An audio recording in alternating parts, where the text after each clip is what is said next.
nasa pagod segment na naman tayo na. Anong thought mo? Ngayon, nandito tayo sa Santa Cruz, Manila, Bloomington, para magtanong sa mga tao-tao kung ano nga bang thought nila. Kasamahan ako ng aking kapwa Radtech na si Empress. At magtatanong kami ng mga tao dito ngayon. Kung may nahanap ba tayo? Hi, Kuya! Hello, Ano pa pangalan niya, Kuya? Mandy Angelo. Manny Angelo? Yes. Wow, anong kung gusto tawag na? Manny or Angelo? Angelo. Mandy. Angelo. Alin ba, Kuya? Kahit alin. Kaya ulit. Kuya Angelo, pwede po ba yung ano po opinion niyo sa x-ray? Nakakabot po ba? Hindi. Ba't hindi po? May dalawa anak ko eh. Nakailang x-ray na po kayo? 5 times. So, sa tingin niyo po, hindi po nakakapot. Wala yan yun. Thank you po, Kuya. Yeah. Ano po pangalan niyo po? Risa. Risa. Ate Risa. Ate Risa, naniniwala ka ba na nakaka-cause ng cancer ang x-ray o radiation? Oo, naniniwala ako. Bakit naman po? Kasi pag sinabing radiation, yun talagang paniniwala ko na talagang doon nagsimula yung cause ng cancer. Any radiation naman kasi yun ang ano talaga ng tao. Opo. Salamat po, Ate Risa. Have you ever refused your X-ray because you were scared it might give you cancer? Or secretly wondered if you would walk out of the room glowing? You're not alone. Radiation fear is more than common than what you think. Today, we're setting the record straight. Hi, good morning. I am Ayessa, Denise, future Radtech, and we will unravel these myths together with Francine Mae, Estonido. This is the global Unmasking Radiation Phobia, where we break down science, buzz myths, and empower youth to make better healthcare decisions. Let's start with the real situation. A patient wants to refuse an X-ray because they even believe a single exposure could cause cancer. Because of that fear, the diagnosis was delayed. And that is exactly why this conversation matters. Misconceptions about radiation don't just create fear, they can actually affect health outcomes. Today, we're joined by licensed radiologic technologies who will help us understand what really happens inside the imaging room and why is it safer than most people think. Welcome to the show. Can you briefly introduce yourself and what do you do? Hi, I'm Añes Flores and I passed the board exam in December 2024 and currently work as an X-ray and cardiac sonographer in PCC MaxiCare Centris. So we have Rykezha Illustrisimo to entertain or ask our guests through Zoom about the misconceptions of X-ray. What are the most common misconceptions patients have? So one of the most common misconception is that any amount of radiation will automatically cause cancer. Many patients also think that X-ray or CT scan are extremely dangerous or that the effects are immediate and visible, like they might glow after the procedure. But in reality, the radiation used in medical imaging is very low and highly controlled. These procedures are only done when medically necessary and the benefits of getting an accurate diagnosis usually far outweigh the risk. Many people believe radiation always causes cancer. All exposure is dangerous, and X-ray and CT scans are harmful no matter what. But in reality, medical imaging uses controlled, low-depth doses of radiation. And there's something called ALARA principle, as low as reasonably achievable, which ensures patient safety is always a top priority. Explain this to patients who are afraid. When a patient is afraid, I explain it in a simple way. I tell them that the medical imaging uses very low controlled doses of radiation and only when it is really needed.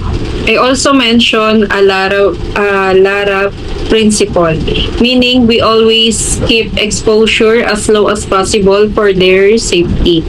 Most importantly, I remind them that the procedure helps detect problems early so that the benefits is much greater than the risk.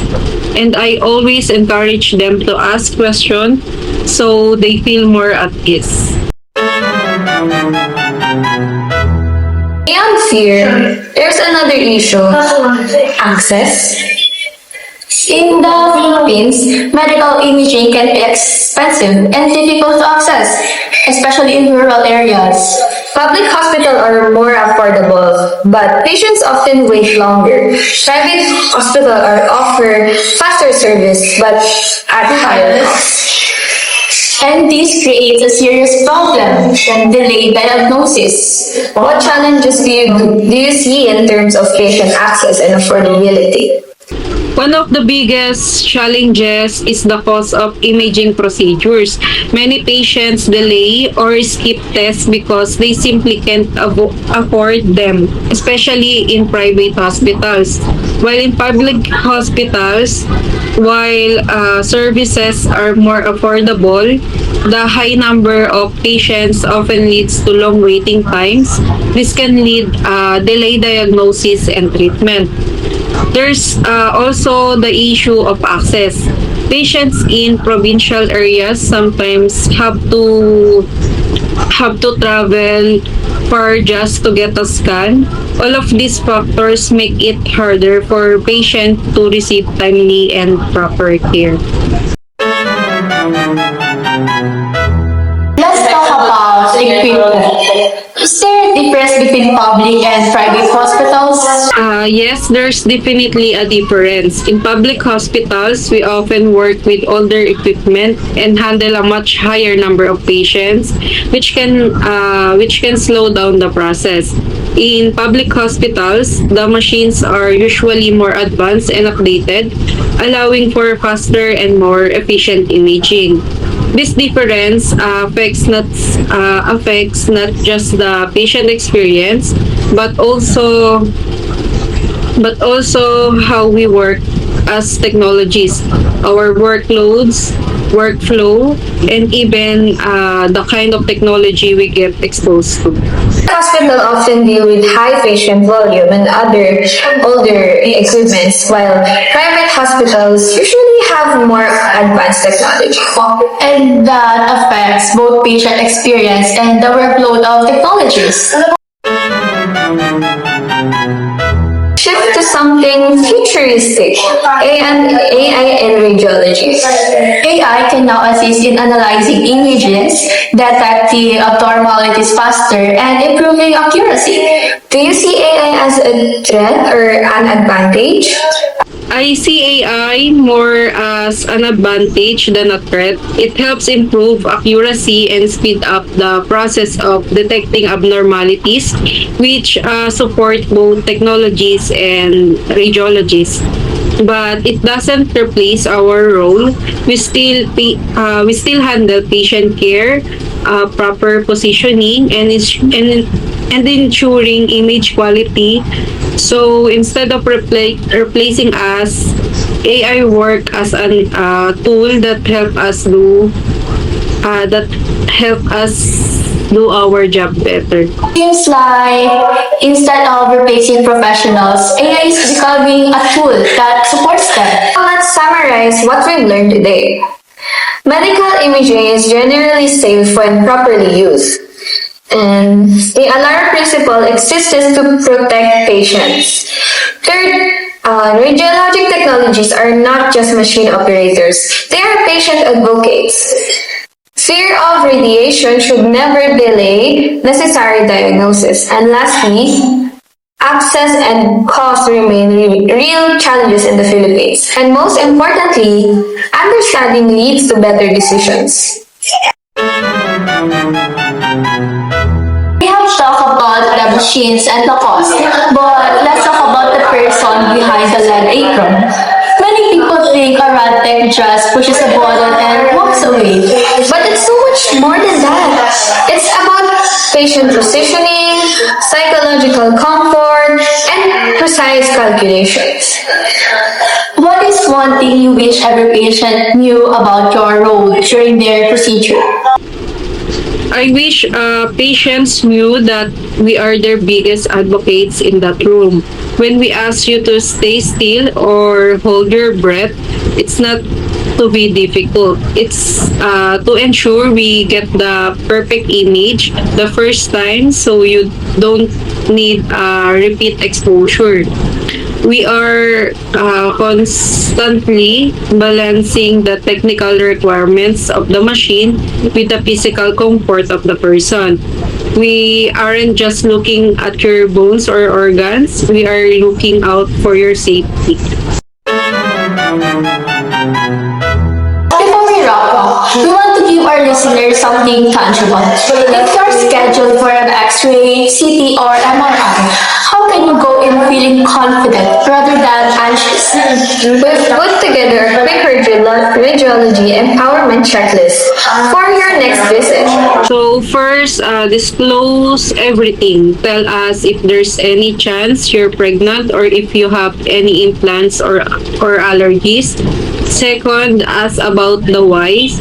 It's okay to ask your doctor how this specific scan will change your treatment plan. And then third, dress for success. Wear comfortable clothes without metal or zippers to speed up the process. And finally, communicate your fear. If you're claustrophobic or nervous, tell us. We have techniques to help you through it. Knowledge really is the best lead shield against fear. When you understand the how and why, that glow myth completely disappears. If you know someone who is afraid of X-rays or scan, share this episode with them. And the next time you have an imaging procedure, don't be afraid to ask questions. Your radiologic technologies is there to guide and protect you. Because the truth is, you won't walk out glowing, but you will walk out informed. This has been the Glow Myth, Unmasking Radiation Phobia. Stay informed, stay safe, and see you next time.